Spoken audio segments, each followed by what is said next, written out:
Today, we're diving into some spicy UK political drama. Prime Minister Keir Starmer was left red-faced after a top business leader tore into Labour's policies, accusing them of wrecking jobs and investment. What happened, and why is this a big deal? Stick around to find out. When we asked we asked 600 businesses what they thought the answer was. The answers fell into two buckets. One was the barriers to growth. So business confidence at the moment is still fairly fragile. The national insurance increases that came in October are really beginning to take effect. Our latest data suggests that a third of businesses have either made redundancies or are planning to. So businesses really feel confidence is still very fragile. So we want the government to look at how they can ease that cost of doing business. Taxes are really dragging our businesses down. We need them to be released to grow. So where's the long-term roadmap for easing the cost of doing business? And on the other side, for barriers, it's about regulation. So ensuring that regulation is sort of fit for purpose for the 21st century. On the opportunity side, they want to see more on skills. So how can we ensure our young people are ready for the world of work, bring the classroom into the workplace and vice versa? And then investment. So as businesses, we want to invest. We want to see the government doing the same thing. Infrastructure, more investment in infrastructure. We've seen some great things so far. Heathrow expansion, Sizewell C and so on. So public investment, but also releasing and signing off private investment. And investment in digital, so grasping the opportunity for AI, helping our businesses, especially smaller businesses, level the playing field. And finally, we are excited to see the trade strategy coming from government. Trade is the quickest, export is the quickest and most efficient way to grow the economy. This is a long-term strategy. Only 10% of businesses export. We really want to see that number boosted. So we're really looking forward to the industrial strategy and the trade strategy being that manifesto for brand Britain that we can sell the UK around the world. At a recent British Chambers of Commerce conference in London, Keir Starmer took the stage to talk about Labour's plans for the economy. But just hours later, Shevaun Haviland, the Director General of the BCC, dropped a bombshell. She slammed Labour's policies, saying they're destroying jobs and scaring off investment. Ouch.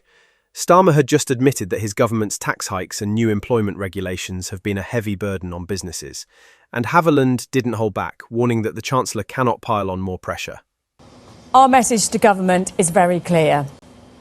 No more tax on business. That is really not going to get the results, drive the growth mission that the government want to see. More taxes will slow down the economy, slow down business, slow down the economy, and that will be a vicious circle. We need to lift the burden from businesses, more thriving businesses, more jobs, more tax, but back to the Chancellor, more money to pay for our teachers and nurses. So no more tax on business in the autumn budget. This is a bold move, calling out the PM so publicly, and it's got people talking. Why does this matter? Well, Labour's been in power for less than a year, and they're already facing heat for policies that businesses say are hurting the economy. Let's break it down. Starmer's government has been pushing some big changes. They've hiked taxes and introduced new employment rights laws, which they argue will protect workers and fund public services. But business leaders? They're not happy. Haviland's speech highlighted how these policies are making it tougher for companies to create jobs and grow. The criticism comes at a tricky time for Starmer. He's already dealing with a massive rebellion in his own party over welfare cuts. We'll get to that in another video. And now he's got business leaders breathing down his neck. Starmer acknowledged the strain on firms, but Haviland's response was basically, enough is enough. Here's why this story is blowing up. The UK's economy relies heavily on businesses, big and small, to create jobs and drive growth. If companies feel squeezed by taxes and red tape, they might cut jobs, scale back investment, or even move operations abroad. That's bad news for everyone. Starmer's in a tough spot. He's trying to balance Labour's promises to workers with the need to keep the economy humming. But if business leaders like Haviland keep calling him out, it could dent his credibility. Plus, with Nigel Farage and Reform UK gaining traction, as we've seen in recent polls, Starmer can't afford to lose support from either voters or the business community. So what happens now? Starmer's got to decide whether to double down on Labour's policies or make some concessions to appease businesses. The BCC's warning is clear. No more burdens. But with Labour's base pushing for more worker protections and public spending, can Starmer find a middle ground? This could be a defining moment for his leadership. If he ignores the business community, he risks tanking the economy.